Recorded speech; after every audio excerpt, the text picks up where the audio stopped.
first moment something felt wrong was when the cat didn't come when I opened a can of food. Penny was always punctual when it came to lunch. One sharp crack of the can opener, and she'd be underfoot, meowing like she hadn't been fed in weeks. That day, silence. No skittering claws on the tile, no soft thud from the bedroom where she usually napped. Just quiet. It was just past 1 in the afternoon, a Wednesday, sunny through gauzy curtains. The kind of afternoon where the house feels half asleep.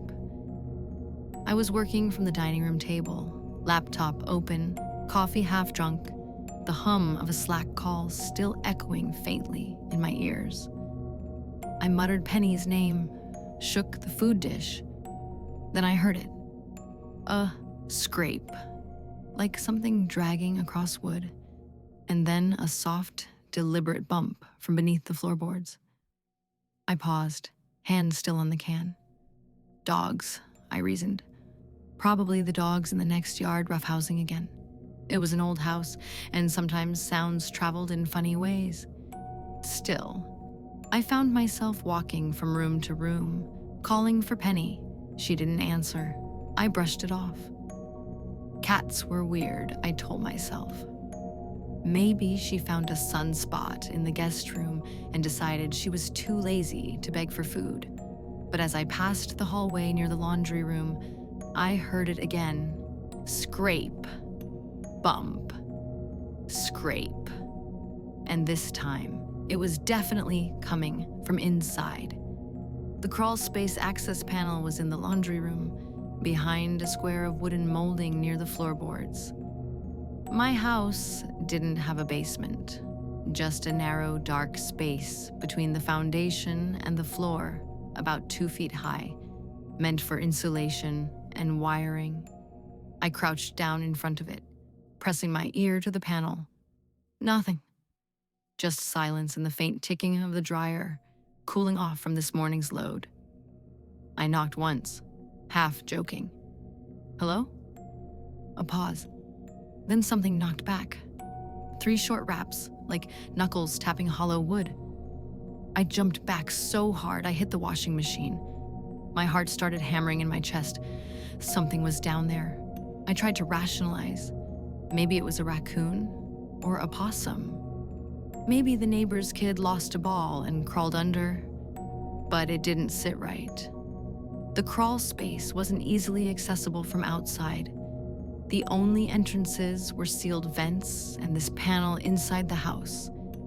And even if something had gotten in, it had knocked. I called animal control. They said they'd send someone within the hour. I watched the laundry room from the living room couch, glancing between my laptop and the hall every few minutes, nerves slowly fraying. That's when I noticed the hallway light flickering. I frowned. Electricity in this house was fussy, but this was a new bulb. The light would buzz softly, then dim as if the power were surging. I stood under it, staring up, hands on my hips. Then the scraping started again. Only this time, it was inside the walls. I pressed my ear to the hallway drywall and held my breath. A dragging, shuffling sound, almost like fabric against wood. It moved slowly, left to right, behind the wall that connected the laundry room to my bedroom. There was no way an animal could do that. Not in the walls. Not that deliberately. I turned, scanning the hall. No cats, no signs of anything. But I felt something then. The skin-prickling certainty that I was not alone. The animal control officer, a young woman named Danny, arrived around 2. I explained everything as calmly as I could, skipping over the knocking in response part because it sounded insane. She crawled down with a flashlight and a pair of gloves. I waited near the hatch, crouched, breath held.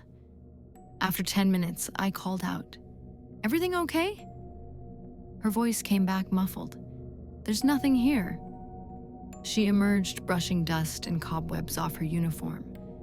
No sign of animals, no droppings, no fur. You sure you heard it coming from under the house? I nodded, unable to shake the feeling. She shrugged. Might be pipes contracting. Happens when it warms up. But it hadn't felt like pipes. It had felt intentional. Danny left. I tried to return to work. I even briefly convinced myself it really had been the house settling. But around 3:15, as I typed an email, I heard something from the bedroom, a creak, the unmistakable sound of a door slowly closing. I stood. My bedroom door was shut. I hadn't closed it. I walked down the hall, each step careful, my ears straining. The doorknob turned in my hand with a faint click. The room was empty. Sunlight poured through the window. The bed was undisturbed, nothing out of place. But Penny was there finally, sitting on the floor, staring not at me, but at the wall near the closet. Her ears were flat. Her tail twitched nervously. "Penny?" I whispered. She didn't move.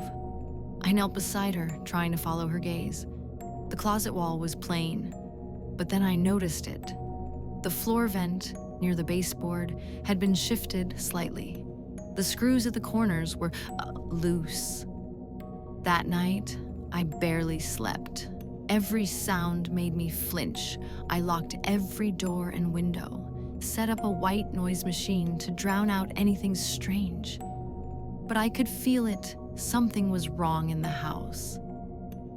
At 3:06 a.m., I woke to a sound like sliding wood. I sat up in bed, every hair on my arms standing. Another sound followed, a low, gravelly thump, like someone setting down a heavy object. It came from underneath, from the crawl space. I could have called the police. I should have. But some part of me, a stubborn, terrified part, needed to see it for myself. I took the flashlight and crept toward the laundry room. The panel was slightly ajar, just a half inch, but enough to see it had moved. Heart hammering, I crouched and slowly pulled it open. A rush of cold, damp air escaped. The flashlight beam flickered down into blackness. The narrow gap stretched into shadowed earth, beams, and cobwebs. Nothing moved. I angled the light deeper, sweeping side to side. Then, something glinted. Metal. A hinge. No. An eye. Wide, unblinking, reflecting the light like a predator. I dropped the flashlight and slammed the panel shut, breath caught in my throat. The police arrived in minutes this time. They found him still in the crawl space.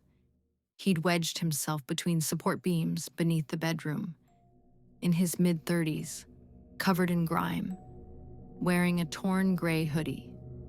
No ID. No name. He had a backpack with him. Half-eaten protein bars, bottled water, a knife, a flashlight, and a phone. On it were dozens of photos of me, sleeping, eating, walking around the house, some taken through the floor vents, some through cracks in the walls, one from mere feet away. My back turned at the sink. He'd been there for days, maybe longer. The cops said he broke in late one night, pried open the side vent of the crawl space, and made a nest beneath the floor.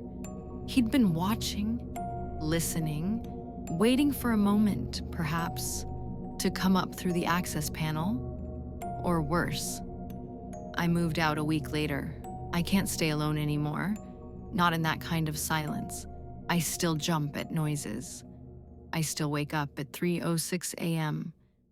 Some nights, I swear I hear floorboards creak beneath my feet, even in my new apartment. But the worst part wasn't the photos or the eyes staring up at me through the vent. It was finding out later from the police that the only reason they caught him was because my cat, Penny, had started scratching at the panel that morning. And when they pulled him out, he told them, smiling, I was going to come up today